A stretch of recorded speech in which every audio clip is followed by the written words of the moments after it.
Tudo bem, pessoal? Estamos de volta, pois é, no podcast Blog do Eliomar. Hoje a conversa vai ser entre o riso e o choro, ninguém sabe, né? Mas o convidado nosso é Bené Barbosa, conhecido nacionalmente como Papudim. Mas eu converso antes com André Capiberibe, não é isso, André? Exatamente, Eliomar, exatamente. O Benedito José Barbosa, sobralense, e tem a veia artística desde menino, quando começou imitando lá a Praça é Nossa, personagem da Praça é Nossa. Em 1980 foi para o Rio de Janeiro estudar teatro, Eliomar de Lima. Foi estudar, né? Estudar teatro e entrou no campo do humor logo depois. E hoje é conhecido nacionalmente, internacionalmente. Só no Faustão já teve mais de 20 vezes, Eliomar. E é conhecidíssimo na internet o homem, viu? E eu pergunto, Bené, tudo bem? Bené, hoje dá para chorar hoje na realidade do Brasil? Rapaz, não dá mais nem para chorar porque já não tem mais lágrima, né? Porque o negócio está sério, o negócio está muito sério, infelizmente. Mas eu sempre acho que toda a diversidade, ela vem para que a gente possa evoluir, para que a gente possa crescer. Eu costumo dizer que a vida não é feita de obstáculos, a vida é feita de degraus. Então eu não vejo obstáculos à minha frente, eu vejo os degraus que eu preciso subir para alcançar aquilo que eu realmente estou buscando nessa vida. E nesse degrau você está subindo para onde agora? Eu estou subindo para um lugar chamado gratidão, que é a tudo que a cultura me deu. Eu sou muito grato à cultura porque eu só sou o que eu sou. Se eu sou conhecido, eu devo isso à cultura do estado do Ceará. E na próxima encarnação, se eu tiver o privilégio de vir para cá, eu virei mais fuleiragem ainda, Eliomar. Renato Aragão foi uma inspiração, Bené? Sempre, sempre. Aliás, já acho que Renato é um injustiçado. Por quê? Por quê? Porque sempre existiu um preconceito à época em que ele foi para lá, porque nós, nordestinos, à época, éramos tidos como sub-raça.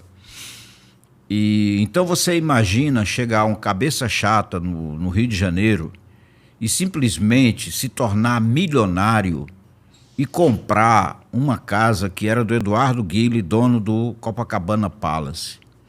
Então Renato, para mim, é um ser que foi extremamente injustiçado pela grande mídia preconceituosa à época e escolheu ele como um vilão. Porque era uma afronta, imagina, um nordestino. Porque nós éramos considerados sub-raça, porque nós, quando íamos para o Rio de Janeiro naquela época, nós íamos para sobreviver, ganhar um pouquinho de dinheiro para mandar para a nossa família aqui, para a família não morrer de fome. Exato. E aí um cabo chega lá, vindo lá de Sobral, né, e consegue ser a maior audiência da televisão naquela época. E passa a ser milionário. O Renato é tão visionário que quando ele cria a RA Produções, ele foi para a Barra da Tijuca. Anos depois. Antes da Globo. Então ele é um precursor de uma estrutura empresarial de cultura que pouca gente imaginou que o nordestino fosse capaz. Então, por essas razões, eu acho que Renato ele é injustiçado, né? Porque, obviamente, o Chico tem uma outra, né, tem uma outra concepção intelectual, tem todo um acervo de personagens em cima do Chico. E Renato, inclusive, era censurado ou criticado porque ele não dava oportunidade para outras pessoas. Mas o cenário que ele construiu para ele era de quarteto, gente. A gente não pode esquecer disso. Então, o Renato ele tinha o Mussu, o Zacarias e o Dedé. Ok. Todos apareciam. Todos apareciam. Agora, o Chico não. O Chico ele tinha o Pantaleão, que tinha que contracenar com outras pessoas. Ele tinha o Painho, que tinha que contracenar com outras pessoas. Ele tinha o Justo Veríssimo, que tinha... Então, você abre o leque. Só que o formato que o Renato escolheu para si e que o notabilizou enquanto humorista e comediante... foi o quarteto. Então, assim, eu acho que existe uma injustiça, né? Escolheram ele para crucificá-lo em determinadas horas, porque ele é assim, porque ele é assado. Mas eu gosto de ler o tempo, né? E eu acho que aquele tempo foi preconceituoso. Não é que ele fosse, assim, era daquele tempo ser preconceituoso. e muito mais com os nordestinos. Então, acho que Renato foi uma afronta para muita gente. Talvez por isso, se criou tantas histórias em torno dele não muito agradáveis. Eu tive algumas oportunidades de estar com o Renato lá no Rio de Janeiro, quando eu trabalhava numa locadora. E cheguei aí na RA Produções a convite do Dedé Santana, que era cliente lá da loja. Então, assim, o que eu vejo? Naquela época, nossa mentalidade era ser alguém na vida. Olha, o Renato tem uma coisa extraordinária em todos os filmes dele. No final, ele sempre consegue o objetivo dele. Já reparou que todos os filmes do Renato tinham isso? Então é a busca do nordestino, cara. É o tempo. Então o tempo, ele constrói o psiquê das pessoas. E Renato tinha um psiquê muito empresarial. Talvez por isso ele possa ser julgado de algumas formas que eu não acho justo. E nessa questão da RA Produções, Eliomar, ele tirava do bolso, ele arriscava o dele. Se fosse um fracasso, ele poderia literalmente até quebrar. Sim. Ou seja, quem arrisca mais no campo empresarial é justo ganhar mais. É. E acho que Renato também tem uma coisa que é muito particular, que pouca gente percebe, que é o seguinte: ele tinha um apuro muito grande com a questão da qualidade. Então, quando ele faz o filme Os Saltimbancos Trapalhões... Lindo assistir. Espetacular. Lotado São Luís. Lotado. Né? E no enfim, chão de São Luís. né? Lotado. O que ele faz? Ele traz Chico Buarque Exato. para dentro do processo. Ele traz Lucinha Lucinha Lins. Lins. Ele vai a Hollywood. Uma coisa que nenhum cineasta brasileiro tinha feito, ele fez. Então ele vai para Hollywood para fazer os Saltimbancos. Quando ele faz o Cangaceiro Trapalhão, ele traz Daniel Filho para ser o diretor executivo do negócio, Globo, né? o homem da Globo, de uma inteligência extraordinária. Traz Doc Comparato para ser o roteirista. E traz Nelson Xavier, Tânia Alves e um elenco extraordinário de grandes atores para fazer parte do filme dele. De um cenário, de um acabamento com figurino, com trilha. Então a gente não pode negar essa autoridade intelectual e visionária que este homem teve. Porque agora a gente ganhou um Oscar, mas o Renato, há mais de 30 anos, já frequentou Hollywood, sem que ninguém falasse absolutamente nada sobre isso. Então, acho que por essas razões, eu não discuto as pessoas, né? Porque eu acho que isso é da individualidade de cada um. Mas o que eu questiono sempre é o lado artístico, o lado visionário das pessoas. E Renato tem isso. Nesse contexto, Renato é uma inspiração para você. E você tem projetos também baseados em Renato? Eu tive...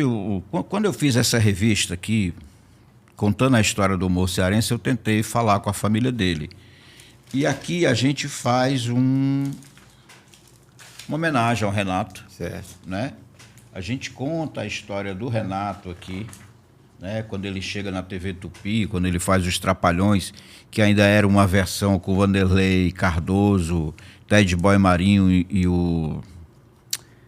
Ah, meu Deus, esqueci, me perdoe. Está aqui o nome Ivon dele. Cury. Ivon Cury, Ivon perfeito. Que depois foi fazer a escolinha. Foi. Então aqui, eu conto a história porque eu acho que tudo que a gente precisa ser é justo. O grande problema do mundo hoje, ou um dos grandes problemas, é porque não existe justiça na essência da palavra. Né? Ela não existe. Ninguém é justo hoje, certo? E vou fazer um comentário aqui, sem nenhuma pretensão de parecer polêmico, mas Jesus não era bom. Jesus era justo. Justo. E Jesus dizia o quê? Dai a César o que é de César e a Deus o que é de Deus. Concepção maior de justiça não tem. O que ele está dizendo? Pague seu imposto e ore a Deus agradecendo pela possibilidade de você ter um trabalho para ter o seu sustento e pagar os seus impostos, e os seus impostos devem ser devolvidos em benfeitorias para você. Então eu acho que o que a gente falta hoje nesse planeta em que a gente está vivendo, extremamente tumultuado, que eu chamo da Idade Média digital, nós estamos vivendo uma Idade Média em que todo mundo está tentando cessear os direitos do outro, de agredir, de condenar, né, de exterminar, porque eu não preciso mais contratar um pistoleiro para matar ninguém, como era algum tempo atrás, na época do Velho Oeste, ou então aqui na época do cangaço. Basta que eu poste uma fake news e eu consigo destruir a vida de qualquer pessoa. Então eu acho que nós estamos vivendo um momento extremamente perigoso. Mas dá para rir hoje? Sempre dá para rir. Diga lá. Como é que está o Terça de Graça, seu projeto? Você tem um projeto Terça de Graça? A gente está completando 15 anos, né? 15 anos, e nesses 15 anos a gente já levou mais de 180 mil pessoas ao teatro. Já formamos mais de 3 mil pessoas em nossas oficinas. E esse ano vai ter uma exposição contando a história desse projeto. E eu estou com um projeto aprovado para 5 cidades do estado do Ceará, o que é uma benécia muito grande, mas aí vem a batalha agora para captar, né? E que eu também não acho justo, certo? O que é que eu não acho justo? Porque eu acho que o governo, ou quem está no governo hoje, não teria que nos obrigar a ir em busca de apoiadores. Porque se eu tenho um projeto aprovado por uma comissão que entende que isso é de uma grande importância para a cultura do estado do Ceará, e existe uma lei dizendo que 2% do ICMS deve ser destinado para a cultura, por que eu sou obrigado a procurar? Certo? Então tem umas coisas que são extremamente incoerentes. E é triste, por isso que eu estou dizendo que a gente está vivendo um período extremamente ruim. Eu já falei com vários secretários da cultura que eu gostaria que esse projeto pudesse ser incubadora de outros projetos menores. Porque qual é a grande dificuldade de um artista hoje? É saber fazer um projeto, é saber prestar conta, é saber apresentar um material desse, porque nisso aqui está o respeito pelo humor do Ceará, pelo um governo que cria uma lei e por um parceiro como a Enel que nos apoia. E a Enel apoia mais de 100 projetos no estado do Ceará. E não é legítimo que ela apoie meus 5 projetos. Não é legítimo. Porque se ela fizer isso, ela vai estar beneficiando uma única linguagem, que é a linguagem do humor que eu defendo hoje. Mas ela está deixando de apoiar o artesanato, a música, né, a culinária, a literatura. Então a gente precisa criar um senso de justiça, por isso que eu estou dizendo. No ano passado, 56 milhões estavam destinados para o mecenato. Desses 56 milhões, não se chegou a 10 captados. A pergunta é, cadê o restante desse dinheiro? Ele não é para a cultura, assim como existe uma lei para a saúde, como existe uma lei para a segurança, para a infraestrutura, para a educação. E acho que a gente precisa ter um novo debate. É porque eu não sou dado à política. Não quero me misturar com esse tipo de comportamento que eu acho que o artista está errado quando ele se envolve politicamente. E a Lei Rouanet? Eu acho ela necessária, só que ela é mal aplicada. Por quê? Porque me diga uma coisa, qual é a necessidade que Maria Bethânia tem de entrar numa Lei Rouanet? Qual é a necessidade que o Caetano Veloso tem de entrar numa Lei Rouanet? Por quê? Porque eles já são. Roberto Carlos nunca entrou. Djavan nunca entrou e é contra. Porque, Eliomar, eu não posso ser hipócrita o suficiente para dizer que eu defendo o humor do Ceará e faço um projeto para mim.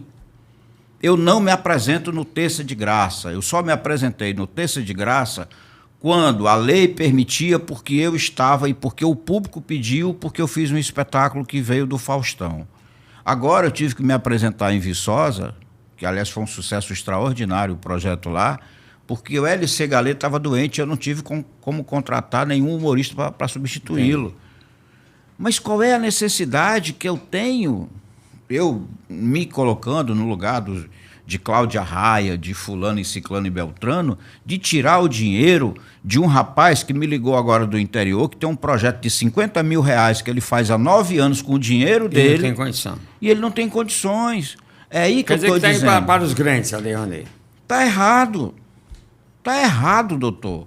E ache ruim quem achar, mas está errado. Está errado eu ter que disputar com o Dragão do Mar em edital. Está errado o governo fazer edital para se beneficiar. Sabe, está tudo errado, está tudo errado. E quem é que está fazendo isso? A política. Então a política ela tem que ter um discernimento de não nos dividir. A política foi feita para nos unir. Porque se você é um funcionário público, a quem você deve satisfação? Ao povo. Ao povo. Mas aqui há uma inversão de valores.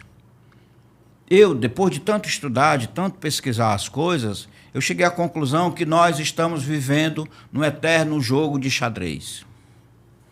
E eu vou explicar por quê. Quais são as peças do jogo de xadrez, vocês que são jogadores habituês de xadrez? Campeão. Me diga. Tem o rei, tem a dama, a torre, o bispo, o cavalo e os peões. Muito bem. Qual é a regra do jogo? Dá checkmate. Certo. Destruir, capturar o rei adversário. Certo. Quem se sacrifica pelo rei? Os peões, a torre, o padre, o cavalo. Esse é o sistema sobre o qual nós vivemos. Os peões, os cavalos, as torres e o padre se sacrificam para proteger o rei e a rainha. É verdade. Esse é o jogo. É o jogo. Esse é o jogo. E nós estamos vivendo isso. Não vamos nos enganar, nós estamos vivendo isso nos últimos anos. Nunca na história desse país houve uma polarização tão grande. A quem interessa essa polarização? Inclusive dentro do humor. Sabe, o que é patético? É patético você chegar à conclusão de que hoje, ai não, isso aqui é liberdade de expressão, não sei o que, bababá. Peraí, doutor. Tem determinadas coisas que não podem ser ditas. Mas também, vamos ser sinceros, a coisa está beirando a idiotice. Nós estamos nos tornando idiotas, porque a gente não pode mais falar sobre nada. Isso é patético. Assim, nem na época da ditadura a gente passou por um processo tão horrendo como o de agora. Então, para onde é que nós vamos parar? Uma guerra civil? Enquanto isso, estão aí os cabos andando de jatinho, de helicóptero, jantando caviar, lagosta, indo para não sei para onde, comprando terra não sei aonde, e os peões, os cavalos, estão se sacrificando pelo rei. Bené, e a renovação dentro do humor cearense, dentro da cultura cearense, como é que você observa? Ela vai demorar um pouquinho, certo? Eu espero poder contribuir através do Instituto Se Abrindo. No humor, a última grande geração foi da Rocicléia, um pouco depois. Moisés Loureiro. Moisés Loureiro. Foi o último que apareceu, certo? O que é lamentável, diga-se de passagem, não pelo Moisés, que é um artista que eu considero um dos melhores que tem no estado, mas um estado que é considerado a terra do humor, que nos anos 80, inserindo nos anos 90, conseguia revelar 10 grandes humoristas por ano. Virou turismo, né? Ponto de turismo. Perfeito. E hoje, você não consegue revelar um. Por quê? Por uma questão muito, muito interessante. Na época dos grandes shows, que levava 2.500 pessoas para uma casa aqui próxima a Iguatemi, era 2.500 numa casa. Pizza. Exato. Pizza. E mais 2.500 pessoas no shopping Ouro Verde. Show do Espanto aqui, show da Escolástica aqui. Até eu vendia show no São Geraldo, levava gente, quase 500 pessoas. Perfeito. Qual era o diferencial disso? É que você ia assistir o show do Espanta. O Espanta fazia 1h20, 1h30 de show. E ele sempre buscava fazer um show melhor do que o Zé Modesto. O Zé Modesto queria fazer um show melhor do que ele, aquilo outro tal, não sei o quê. Você chegou hoje na Beira-Mar de Fortaleza... Todo mundo imita todo mundo. Tem 5 caboclos encangados fazendo um show de 1 hora. Isso significa que você fez o quê? Botou um com 10 minutos, um com 15, um com 20. Ora, se eu tinha 1h30 de show e eu reduzi para 20, Meu amigo, cadê a minha capacidade criativa? Repertório. Cadê meu repertório? E o que é que a gente está fazendo hoje? A gente está sendo panfletário. Porque o que é que eu defendo? Eu defendo a cultura do Ceará. Então, político A, B, C ou D não me interessa. Ulisses Guimarães, um dos grandes políticos desse país, disse uma coisa que eu guardei sempre para a minha vida. Ele dizia o seguinte: política é igual peteca. Quanto mais você bate, mais ela sobe. E nós, artistas, estamos levantando e fazendo com que a população conheça seres que não tinham capacidade nem de ser presidente de grêmio, de colégio ou de síndico de 5 casas numa vila. Mas essas pessoas estão se elegendo para nos representar. Por quê? Porque nós estamos fazendo propaganda desse povo. Eu fiz uma piada, que até hoje circula na internet, que é a piada da rotatória, e lá tem algumas coisas que eu acho que precisa ser entendido. Por que ela é tão aceita? Primeiro, eu não falo o nome da cidade. Porque se eu falo o nome da cidade, eu localizo. Eu não falo o nome do prefeito, porque senão seria uma reivindicação pessoal minha e uma crítica a uma pessoa. Terceiro, eu não vou levantar o nome dele nunca. Porque ninguém sabe nem quem é ele. Por quê? Porque eu não falo. Certo? Então, esse é o pensamento que eu carrego comigo, que eu não tenho que estar levantando bandeira de político nenhum. Eu vou dizer uma coisa aqui que é meu, mas que pela primeira vez na minha vida, nas eleições passadas, eu me dei o direito de não votar em ninguém. Por quê? Porque eu estou cansado do menos pior. Os partidos colocam candidatos que nós não queremos, é isso? Eliomar, não tem reforma política. Não, a questão... Nós votamos em nomes que são impostos, que não há renovação. Que democracia é essa? Que não há nomes independentes, é isso? Não, mas nós não temos pessoas... olha, algum tempo atrás, se eu fosse um líder comunitário, eu tinha condições de ser eleito vereador, deputado, qualquer coisa do gênero. Certo? Hoje, o cabo pode ser o Mahatma Gandhi, mas ele não vai para lugar nenhum. Se ele não tiver um padrinho político. Porque não venha me dizer que o Elon Musk é o cabo mais rico do mundo, porque ele não é. Certo? O que ele tem? Ele tem um monte de investidores que chegou lá e botou dinheiro numa inteligência dele. Não venha me dizer que Mark Zuckerberg é um dos cabas mais ricos do mundo. Não, doutor. Ele tem um monte de investidores que mandam no Facebook, que mandam no Instagram, que mandam lá nas coisas dele. Aí você vem me dizer, é porque não sei o quê. Aí, por que eu estou dizendo que existe hoje um roubo enorme de direitos autorais no mundo? Essa piada que eu me referi aqui está entre os 3 vídeos mais acessados e compartilhados na internet. Sabe quanto eu ganhei?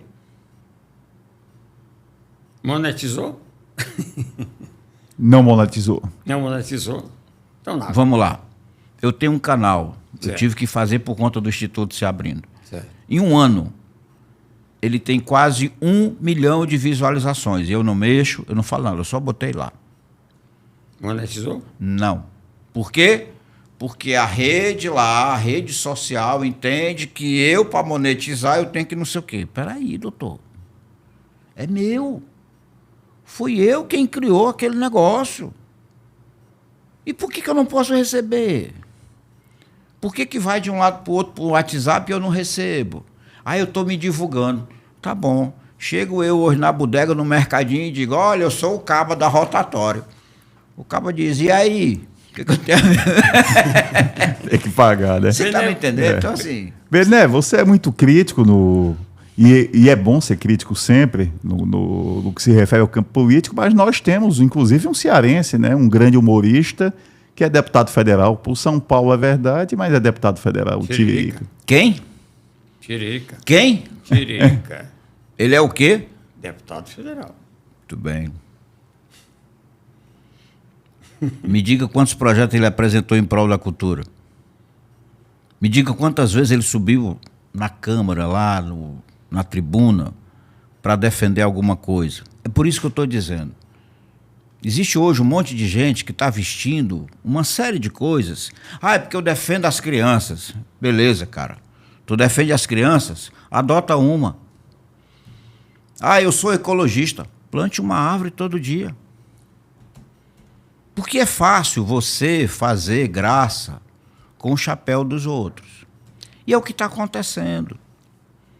Certo? É lamentável o momento em que nós vivemos. Eu não estou sendo crítico, não. É porque é minha indignação enquanto cidadão brasileiro. Não estou nem falando como humorista, não. Eu sei que, obviamente, a gente esperava que esse assunto fosse mais leve e tal.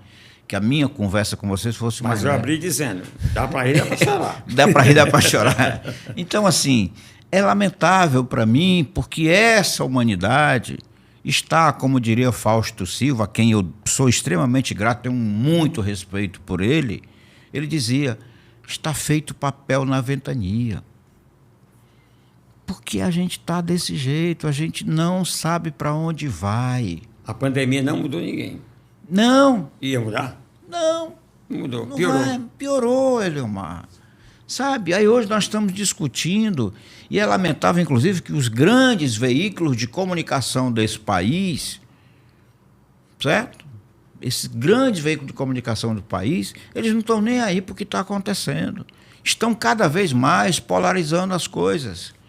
Porque, sendo muito sincero, eu voltei do Rio de Janeiro, depois que eu fui para lá, com 15 anos, eu voltei para cá e eu comecei a ver os programas policiais, que virou uma febre. Quantos desses programas policiais, um dia em seu editorial, se preocuparam em dizer, nós precisamos discutir a questão da criminalidade nesse país. Nós precisamos saber por que os jovens estão sendo perdidos para isso. Nenhum. Então quem promove a carnificina não é o pobre. Não venha me dizer que na favela tem traficante, porque não tem. Tem bucha de canhão. Tem um monte de laranja lá que está sendo usado. Mas as pessoas gostam de apagar fogo com gasolina. E não apaga. E não apaga. Como é que você vê esses meninos que se movimentam nas redes sociais? Fazendo humor, inclusive. Alguns canais no Instagram, no Facebook. Eu acho que toda forma de humor vale a pena. Certo? Eu acho que toda forma de humor vale a pena. Quando a alma não é pequena. Mas qual é o grande desafio da gente? É ter uma geração criativa. Porque eu falar da sua vida como diz um amigo meu, é engenheiro de obra pronta. Eu pego a vida do Eliomar e puf. Eu discuti que fulano foi preso, que fulano vem não sei o quê, que fulano tá num negócio do jogo lá, que não sei o quê. Meu amigo, isso é cair, é chover no molhado. Tá faltando coragem, tá faltando determinação dessa nova meninada, dessas novas gerações de fazer, por exemplo, o que você fez, de sair do interior do Ceará, vir para Fortaleza, de Fortaleza e estudar teatro no Rio de Janeiro e ter que trabalhar enquanto estudava para se manter, depois voltar para o Ceará e se tornar humorista? Porque não é tão fácil, não é nada fácil, na verdade. Não é fácil, mas a questão é a seguinte. A questão é o tempo. O que eu chamo do tempo? Por que eu fui daqui para o Rio de Janeiro para morar na favela da Rocinha em busca de ser artista? Porque aqui não tinha, certo? Aqui não tinha livro de teatro, não tinha escola, não tinha nenhum diretor, enfim, não existia absolutamente nada. Só que hoje essa geração está recebendo tudo pronto. Qual era a dificuldade? Quantos anos você levou para chegar no Jornal O Povo, Eliomar? Pois é, eu rodava a periferia no futebol, né? Certo. Gostava de rádio, comecei. E para pegar a primeira vez o microfone, a Rádio Irapuru, eu passei 1 ano para falar no microfone. Não era qualquer um que chegava a falar, não. Hoje em dia chega a falar. Aí não, isso é democracia. Não, doutor. Isso não é democracia, não. Isso é esculhambação. Desculpa. Por quê? Porque é o que eu estou dizendo. Todo mundo hoje se sente no direito de falar o que quer. Ah, não, você que não sei o que, você está sendo ditador. Eu tô não, cara. Porque o que acontece hoje? as grandes emissoras estão perdendo audiência não é por conta da internet. É porque aqueles que eles estão colocando para fazer o seu conteúdo não têm capacidade nem qualidade profissional para segurar. E aí eu provo.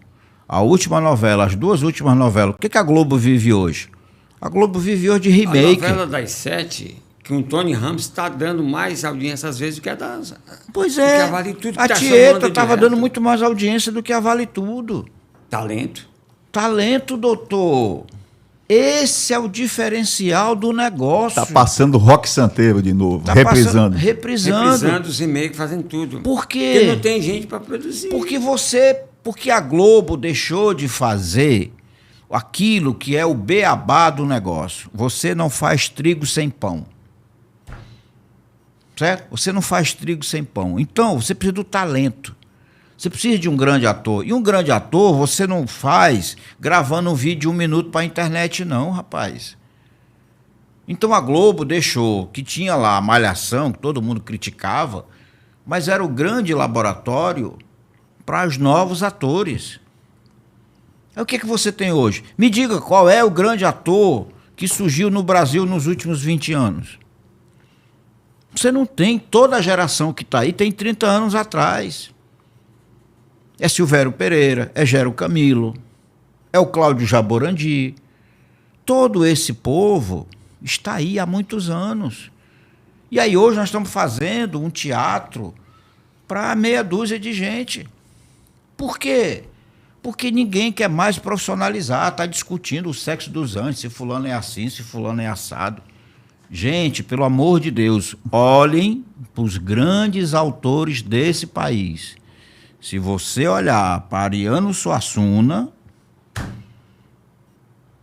daqui a 500 anos você pode fazer o Auto da Compadecida que vai dar certo. Se você pegar o Grande Sertão Veredas na sua versão original e transportar para a tela com grandes atores, se existirem daqui a 500 anos, a gente vai ter isso. Por isso a minha busca hoje para formar a gente, para fazer uma pesquisa, porque você mesmo disse, depois de Fagner, Edinardo, Belchior, Humberto Teixeira, quem mais surgiu nisso aqui? Esses cabras que disseram que era forrozeiro, que do forrozeiro virou piseiro, que do piseiro virou sofrência, que da sofrência virou sertanejo, e que não tem nada de cearense, que sufoca quem está surgindo hoje. Peraí, rapaz. Então não venha me dizer, é porque fulano é bom. É não, doutor. Fulano faz sucesso. Faz não, faz zoada. Quem faz sucesso é o Luiz Gonzaga, que morreu há quase 40 anos atrás e ainda sobrevive. E hoje ainda está sustentando essa meia dúzia de gente que diz que é forrozeiro. É isso que eu me revolto. Certo? É isso que eu me revolto. Porque hoje, inclusive, existe uma lei nesse país, aprovada em 2017, que diz o seguinte, é a BNCC, Base Nacional Comum Curricular, que diz que toda criança e adolescente, em escolas públicas e privadas, tem o direito de receber aula de cultura. Tá aí, Evelmar. Esse é o Bené Barbosa e passou rápido. E passou tão rápido, Bené. Mas tem um cafezinho ainda. Bené, você serviria um cafezinho depois dessa nossa entrevista de desabafo sua, que é importante para o momento que a gente está vivendo. Você serviria um cafezinho para quem, Bené? Eu? Para 2 pessoas que me construíram enquanto ser humano. Além, obviamente, da minha mãe e do meu pai, eu serviria um cafezinho para Jesus Cristo, o maior cearense de todos os tempos, e para Mahatma Gandhi. Porque Gandhi me ensinou o seguinte, ele defendia o país dele, ele queria a independência da Índia, ele não queria cargo. Então, quando ele conseguiu, através da lei da não violência, da filosofia da não violência, conseguir a independência da Índia, que deram um cargo para ele, ele disse, eu nunca lutei por um cargo, eu lutei pela independência da Índia. Então eu não luto para ser famoso, eu não desabafo para provocar polêmica. A minha busca e a minha jornada daqui para frente, por isso que eu estou abandonando minha carreira nos palcos, é para servir a cultura do Ceará, através de uma pesquisa antropológica, através dessa busca, para a gente resgatar o que é nosso. Porque nós estamos nos tornando um monte de fantasma rodando pelo meio do mundo sem saber quem a gente é. Mas eu também serviria um café para os dois senhores. E quem não merece um café, Bené? A hipocrisia que está instalada hoje no mundo, certo? A esse jogo de xadrez a que eu me referi. Porque enquanto esses que aqui estão acima de nós, nos controlando, fingindo que estão se degladiando, que coisa mais triste do que está acontecendo hoje na política desse país, de gente que passou 30 anos atacando o outro lado, se juntando. Aí você vem me dizer que você está fazendo isso pelo povo. Não, cara, você está fazendo isso pelo poder, pelo seu egoísmo, pelo seu orgulho. É piada, né? É piada, e triste, a pior piada que existe. E aí, o que a gente vai ter no futuro? Me diga, se eu não posso acreditar naquele que eu coloquei lá para me representar, eu vou acreditar em quem, gente? E a gente ainda fica sendo besta aqui embaixo discutindo. Não, porque eu sou desse lado. Não, porque eu visto tal cor. Não, porque não sei o que, não sei o que. Não, briga por política. Pela política, né? Porque tudo aqui que acontece é politicagem, não é política. A política foi feita para nos tornar melhor. Para sermos um país decente. E aqui é a coisa tão ridícula que o cabra entra hoje, ele destrói o que o outro fez. Tá aí, Abelmar. Pois é. Uma entrevista bem boa, diferente do que a gente esperava. bem recheada. Mas gente, bem vamos profunda. marcar outra. Mas bem profunda, Bené. Tem alguma piadinha no finalzinho só para desopilar, não? Tá beleza, Bené. A gente agradece o Bené Barbosa, né, André? Grande Bené Barbosa. Lembrando a você que faz o like, né? Tem que fazer, né, Bené? Fazer o like. O cliquezinho e se inscreva lá no nosso podcast Blog da Mãe. E até a próxima.